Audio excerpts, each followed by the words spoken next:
Let's jump right into a really fascinating medical mystery to uncover exactly how one of your body's most critical organs works, and, more importantly, what happens when it suddenly goes haywire. So, picture this. We're starting our investigation with a 14-year-old boy. He goes to his doctor complaining of some pretty severe abdominal pain, terrible nausea, and just this profound overall weakness. But when the doctor examines him, something immediately stands out. The patient is visibly jaundiced. His skin, the whites of his eyes, they've taken on a distinct yellow tint. He's also running a fever, and his liver is actually enlarged and really tender to the touch. One absolutely crucial detail here: he recently traveled to Africa to visit relatives. Naturally, the doctor orders some standard biochemical blood tests, but when the lab results come back, the numbers are absolutely shocking. What's really alarming here is his AST liver enzyme level. It is sitting at a staggering 1,825 international units per liter. To put that into perspective for you, a healthy, normal range is just 5 to 50. So we're talking about massive, explosive inflammation happening inside this young man's body. Okay, so here's our game plan to crack this case. First, we'll meet the master organ itself. Second, we'll trace the bilirubin journey. Third, we'll decode jaundice. Fourth, we'll look at a few special cases. And fifth, we'll solve our medical mystery. Section 1. Meet the master organ. Strategically tucked away right in the upper right quadrant of your abdomen, just under the diaphragm, sits the liver. It's the largest solid organ in the human body, weighing in at roughly 1 to 1.5 kilograms in an adult. And its size is actually maintained in pretty constant proportion to your overall body weight. But honestly, the most incredible part about the liver is that it's the only organ in your body with a real-life superpower. It can completely regenerate itself after being damaged or even after a surgeon removes a large chunk of it.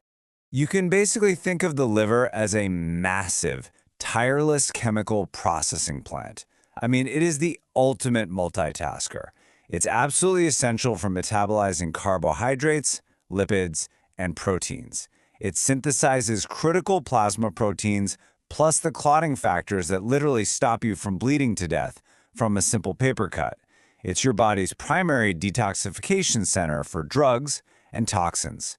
It acts as a storage vault for glycogen, iron, and vitamins.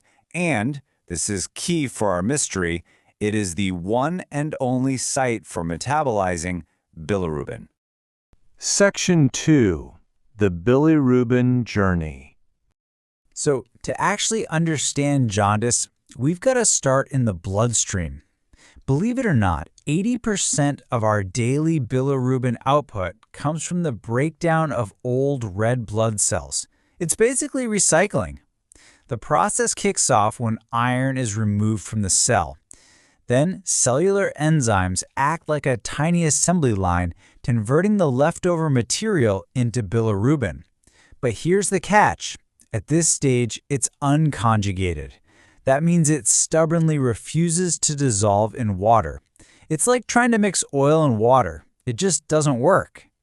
Because it's not water-soluble, this unconjugated bilirubin needs to catch a ride. It binds to a transport protein called albumin, so it can travel safely through the bloodstream to the liver. Once it arrives, specific transport proteins pull it right inside the liver cells, and this is where the real magic happens. On the cell's factory floor, enzymes attach a molecule called glucuronic acid to it. This is a total game changer because it finally makes the bilirubin water-soluble. This newly conjugated bilirubin is then actively secreted out of the liver and into the bile. From there, the conjugated bilirubin travels down into the terminal ileum and the large intestines. And this is where your natural gut flora goes to work. These bacteria essentially deconjugate the bilirubin, converting it into entirely new pigments, primarily urobilinogen and stercobilinogen. It's essentially your body's natural waste disposal system in action.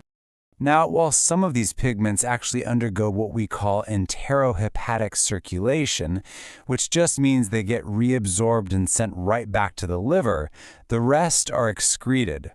Urobilinogen is totally normal to find in your urine. Meanwhile, the pigment stercobilin, that is exactly what gives human stool its characteristic brown color. But here is a major takeaway for diagnosing patients. Healthy, normal adults do not excrete actual bilirubin in their urine or stool. If they do, it means there is a severe systemic backup somewhere. Section 3. Decoding jaundice. First things first, we really need to define our terms here. Jaundice is not a disease itself, all right? It's an alarm bell. It's a symptom of an underlying issue, characterized by the yellowish coloring of tissues because the body is retaining those pigments we just talked about. In an adult, the normal reference range for bilirubin is up to 17.1 micromoles per liter. A really experienced doctor might spot a faint yellow tint when levels creep up to around 35, but it becomes overtly, unmistakably visible to anyone when those levels spike to between 55 and 70. So, to track down the underlying disease, we categorize jaundice into three main suspects based on exactly where the problem is happening.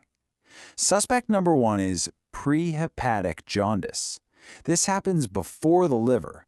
It's typically caused by hemolysis, which is the rapid destruction of red blood cells, something you might see with malaria or sickle cell anemia.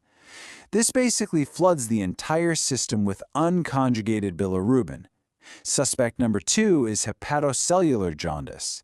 This means the liver cells themselves, inside the organ, are inflamed or taking damage from things like viral hepatitis or toxic chemicals. This causes a backup of both unconjugated and conjugated bilirubin. And crucially, because the cells are taking damage, they leak liver enzymes like AST and ALT straight into the blood. Suspect number 3 is posthepatic jaundice. This happens after the liver has successfully processed the bilirubin. It's almost always a mechanical obstruction of the biliary tree. Think of a physical roadblock, like a gallstone blocking a duct, or even a tumor. Because the liver already did its job, you'll see a spike specifically in conjugated bilirubin.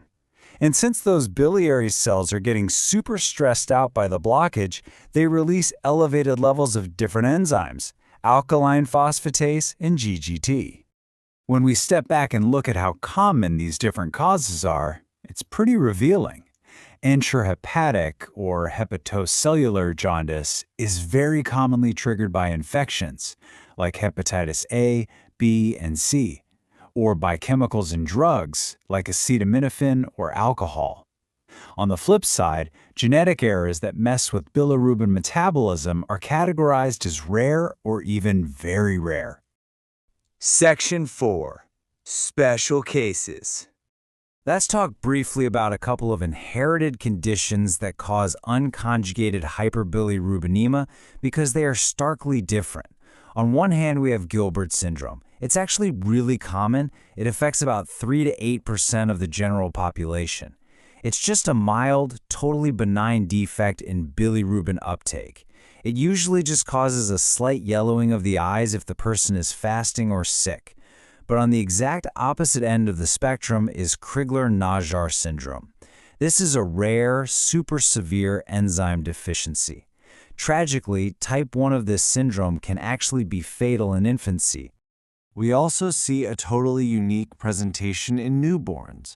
During the first week of life, neonates can get physiologic jaundice simply because their liver processes are still immature and catching up. It can also be sparked by a blood group incompatibility between the mother and baby.